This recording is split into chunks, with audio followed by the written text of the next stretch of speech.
इस वीडियो में हम देखेंगे कि हमारे पास इफ़ और नेस्टेड इफ़ में फ़र्क क्या है और हम इसे कहाँ पर इस्तेमाल करते हैं। तो ये बहुत आसान है। अगर आपके पास सिर्फ दो चॉइस होती हैं, जैसे कि हम फ़र्ज़ करते हैं कि हमने जानना है ये पास है या फ़ेल है, तो इसमें दो चॉइस हैं, एक पास है दूसरी फ़ेल। हम जानना चाहते हैं ये बात सही है या गलत है, तो इसमें एक ट्रू है और एक फ़ॉल्स है। हम जानना चाहते हैं कि इसका फ़ाइन है या नहीं है, तो जहाँ पर आपके पास दो चॉइस होंगी आपने यहाँ पर इफ़ का फंक्शन इस्तेमाल करना है। अब अगली बात आई कि हमने इफ़ के फंक्शन को इस्तेमाल कैसे करना है।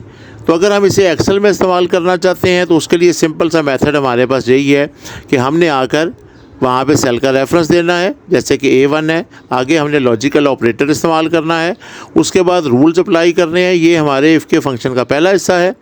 दूसरे हिस्से में हमने ट्रू वैल्यू लिखनी है कि हमारे इस लॉजिकल ऑपरेटर्स के ठीक होने पर सही जवाब क्या आएगा, और तीसरे हिस्से में आपने फॉल्स वैल्यू लिख देनी है।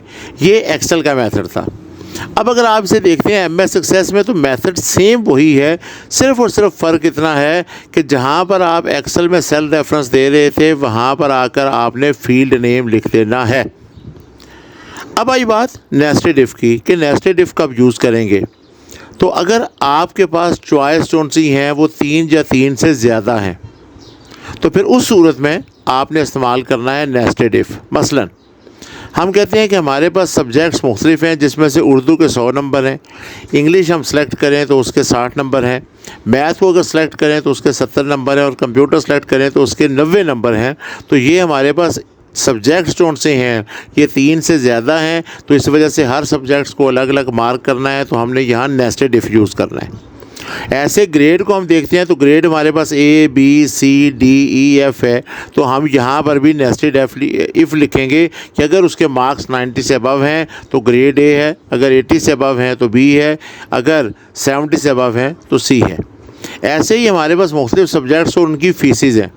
तो हम ITB की फ़ीस कुछ और, वेब की फ़ीस कुछ और मोबाइल की फ़ीस कुछ और रखना चाहते हैं, तो हमने यहाँ पर नेस्टेड इफ़ इस्तेमाल करना है। इससे पहले लेक्चर में हम इफ़ की जो फंक्शंस का लिखने का तरीक़ाकार है वो तफसील से बता चुके हैं।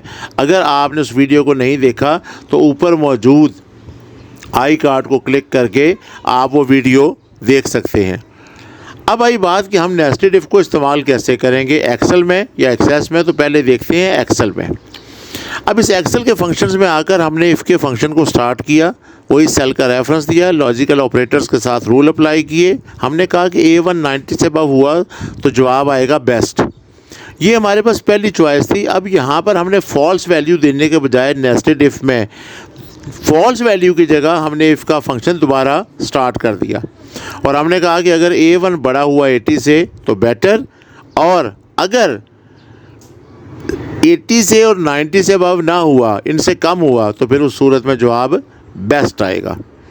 सेम इसी तरीके से हम अपना ये फंक्शन एक्सेस में भी लिखेंगे, और वही फ़र्क सिर्फ होगा कि जहाँ पर आपने सेल रेफरेंस लिखा है वहाँ पर आकर आपने सिर्फ़ और सिर्फ उसकी जगह आपने फील्ड नेम लिख देना है। तो यहाँ पर भी आप वैसे रिपीट करेंगे। तो एक सिंपल सी बात है कि अगर आपके पास दो चॉइस हैं तो आपने इफ़ इस्तेमाल करना है, और अगर दो से ज़्यादा चॉइस होंगी तो आप नेस्टेड इफ़ का इस्तेमाल करेंगे।